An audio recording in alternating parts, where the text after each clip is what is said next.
Hundreds of people and their families and friends are gathering together at Waterfront Park later this month, celebrating long-term recovery from drug and alcohol addiction at the annual Rally for Recovery. Joining us to talk about it now is Mike Berry from People Advocating Recovery. Good morning. Good morning, Jean. Happy Sunday. Thank you. Happy Sunday to you. Thanks for getting up early on Sunday. It's good to see you. Now, last year, you had more than 1,000 people show up for this event. It's amazing. I think we had 1,500. Yeah. And this year, I'm shooting for 2,000. You're shooting for 2,000. Tell us about it. Rally for Recovery. What is the mission? People Advocating Recovery works to remove the stigma and discrimination for people in long-term recovery. That's number one. The purpose of the rally is twofold. We want people in recovery, their families and friends, to get together and celebrate all the wonderful things about recovery and join each other. And as well, we're inviting the general public, as we do each year, to come meet us and get some information. At least 63% of families in this country say they have been affected somehow by addiction. That's the ones that say they are.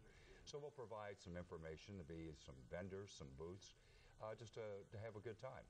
Now, September is National Alcohol and Drug Addiction Recovery Month. It's a time when you want people to be aware of the problem.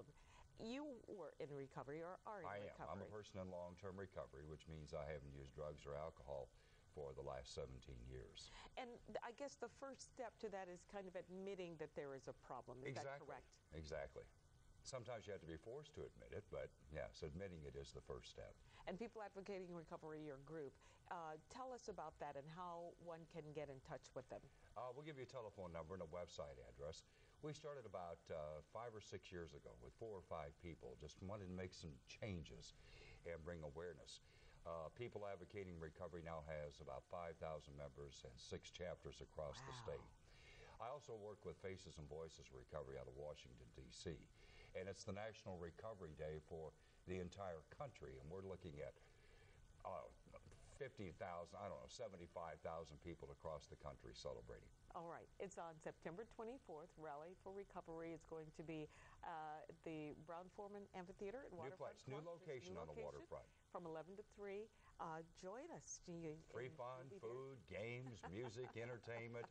Just a great time. It's a ball every year. And you might notice this wonderful booming voice. Mike was a broadcaster in his many years here in Louisville. So it's good to have you. Thank you very much for coming. Thanks. Appreciate you having us. I hope you have a lot of folks out there this time. Okay. We'll be right back. Stay